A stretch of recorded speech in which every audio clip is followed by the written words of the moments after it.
नमस्कार, पुन्हा एकदा आपले स्वागत आहे. जुनी पेन्शन योजना.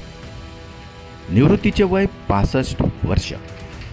भरपूर सुट्ट्या. कर्मचाऱ्यांची पाचही बुटं आता तुपात. All India NPS employees federation अंतर्गत काम करणाऱ्या कर्मचाऱ्यांच्या संघटनेने आता दिल्लीत मोठी मागणी केली आहे. वेतन आयोग सध्या राष्ट्रीय राजधानीत तळ ठोकून आहे. विविध कर्मचारी प्रतिनिधी आणि संघटनांच्या शिफारशी आणि मागण्या ते आता जाणून घेत आहेत.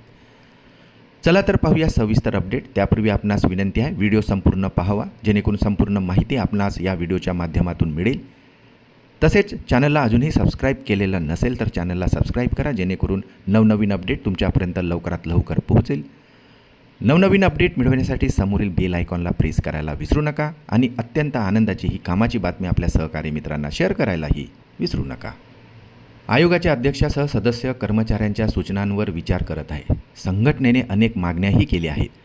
फिटमेंट फॅक्टर, त्यासोबतच जुन्या पेन्शन योजनेसाठी पुन्हा एल्गार पुकारलेला आहे. तर अधिक सुट्ट्यांची मागणी आणि सेवानिवृत्तीचे वय 65 करण्याच्या मागणीने आता देशाचे लक्ष वेधले आहे.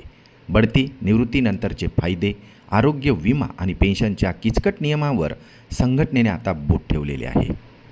दिल्लीत वेतन आयोगाचे सदस्य विविध सरकारी संघटना आणि निवृत्तीधारकांच्या संघटनेसोबतही चर्चा करत आहे. ही बैठक 7 ऑगस्टपासून सुरू झाली असून 10 ऑगस्टपर्यंत आयोग चर्चेसोबतच सूचना आणि हरकती स्वीकारल्या जाणार आहेत.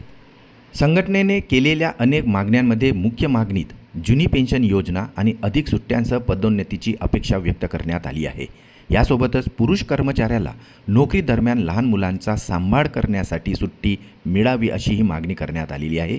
कॅशलेस मेडिकल सुविधांचा लाभ मिळावा अशीही अपेक्षा आता करण्यात आलेली आहे.